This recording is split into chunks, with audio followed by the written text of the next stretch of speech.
Nikovka in Kharkov region and Rozovka in Lugansk People's Republic. Angkatan bersenjata Rusia dan Ukraina memperbarui informasi dari garis depan dalam 24 jam terakhir. Terjadi kontak senjata di sejumlah wilayah. Dua kubu diklaim menderita kerugian.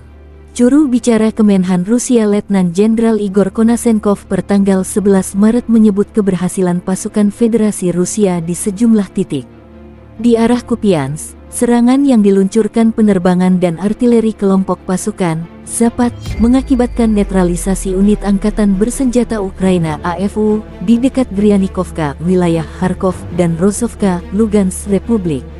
Angkatan bersenjata Ukraina kehilangan hingga 50 personel Ukraina, 5 kendaraan tempur lapis baja, 3 kendaraan bermotor, dan 1 howitzer self-propelled Gvosdika. Letjen Igor Konasenkov melansir secara total, 400 jet tempur, 218 helikopter, 3.384 kendaraan udara tak berawak angkatan bersenjata Ukraina dinetralkan.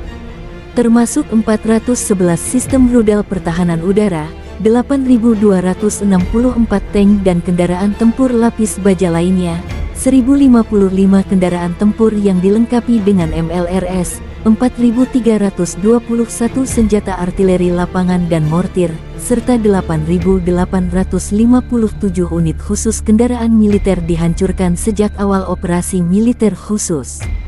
Kubu Kiev juga melansir perkembangan terkini dari garis depan konflik pertanggal 11 Maret. Ukraina merilis rekaman drone penyerang menghancurkan 1 unit tank Rusia. Serangan drone Ukraina terekam drone pengintai. Secara total, Rusia kehilangan 1.010 prajurit dalam sehari terakhir, termasuk 10 tank dan 20 kendaraan pengangkut personel.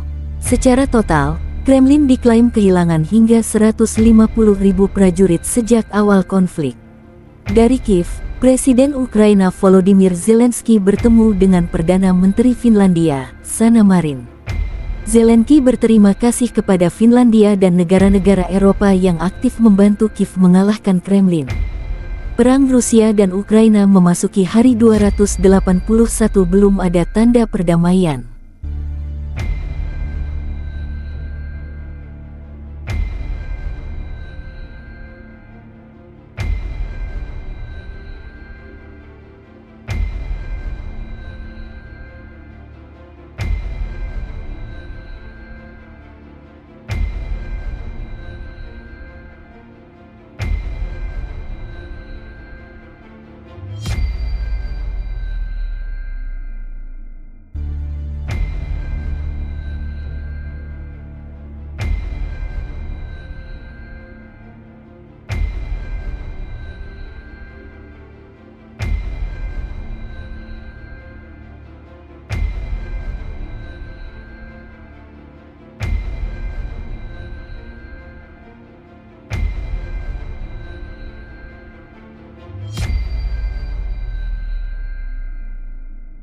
Terima kasih sudah nonton.